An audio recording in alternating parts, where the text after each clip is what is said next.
Guys, Halo 4 is finally out. I have replayed through all the previous Halo games except Halo Wars because I don't like RTS games, and now in this video I'm going to let's play the entirety of Halo 4. Let's see what 343 Industries has done with Halo. Well, that was pretty decent, but I am a little confused by the story. Who exactly were the Didact and the Librarian, and why do they look nothing like humans?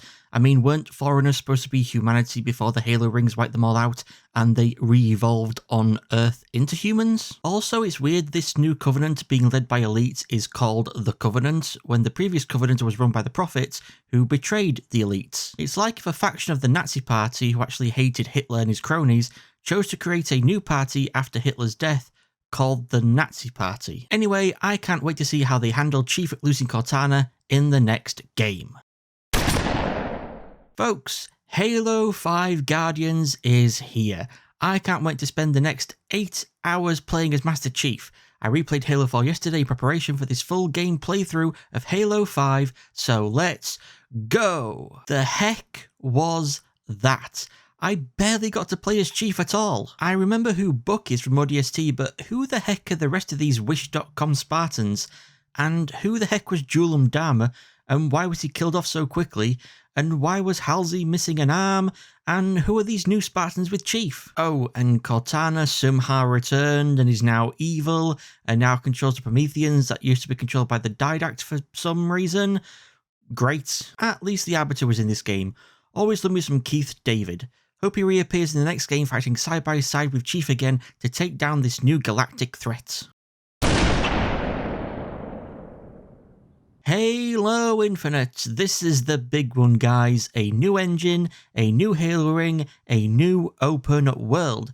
I've replayed through all the Halo games, even played through Spartan Ops after finding out that's where Julam Dharma and Halsey losing her arm was from. Except of course Halo Wars and Halo Wars 2 I haven't played since again I'm not a fan of RTS games, and Halo Wars from what I understand wasn't ever really canon and not really connected to the main Halo story, so what's the point in playing the sequel, you know? So I should be all caught up now to dive right into taking on Cortana and her created. Let's go! Well, at least it was better than Halo 5, but we never even faced Cortana or any of her Prometheans because they've already been defeated. Instead, we face the Banished, which is just the Covenant again, but with a different name, who's being led by a brute named Escharum, since a brute named Atriox, who kicked the shit out of the Master Chief at the start of the game, apparently died, but apparently didn't, according to the final cutscene. And I'm like, who the hell are the Banished? Who the hell's Atriox? Why does this ring look so different from all the ones we've seen before? What's happened to everyone from the Infinity, like Lasky, Blue Team, Osiris, Halsey? Where's the Arbiter? Where did this new AI come from? Why did everything Halo 5 was building towards happen off screen? And that's the $1 million question, isn't it? Why does everything happen off screen? Well, not really everything. Playing through Halo 3, most players probably found at least a few of the terminals hidden in several levels and learnt a little bit about the Didact and the Librarian. And while those terminals did create some discussion about whether Foreigners and humans are actually meant to be one and the same, I believe many would finish Halo 3 still under the belief that they are. But then before the release of Halo 4, the first 2 installments of the Forerunner Saga book series by Greg Bear released and definitively answered the question that Foreigners and humans were not one and the same. And this is where 343 started to do something they never should have and need to stop doing. Now, I'm all for an interconnected series such as the MCU, where certain movies require you to have seen one or multiple previous movies in order to fully understand what is going on. And that's the thing. To watch the Avengers and understand it, you need to have watched all these movies, watched being the key word here. They're all the same medium.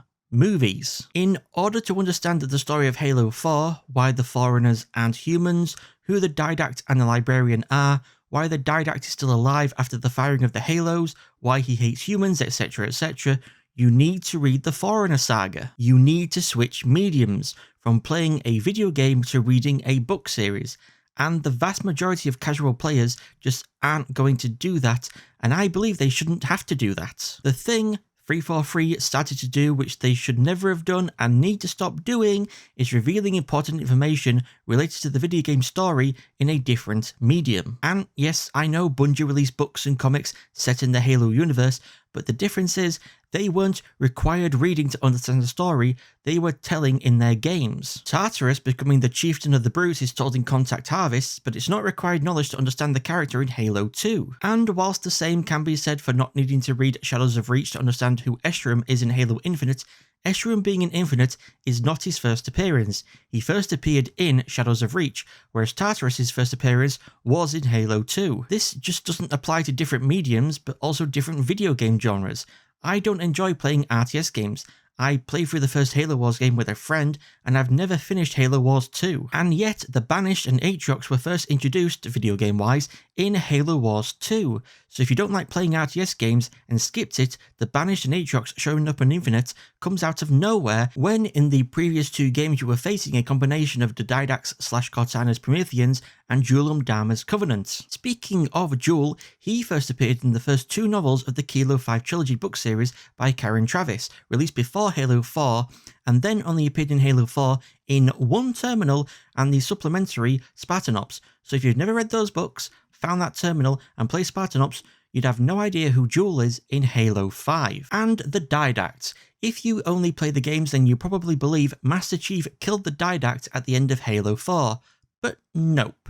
He survived and went on to face Blue Team again and be supercomposed in the story arc the next 72 hours of the comic series Halo Escalation. But don't count him out yet, because a book slated to be released in October of this year called Epitaph will continue the story of the Didact after he's been supercomposed. So the story of the Didact has gone from being told in books to a video game to a comic and now back to a book. Could you imagine that happening in the MCU?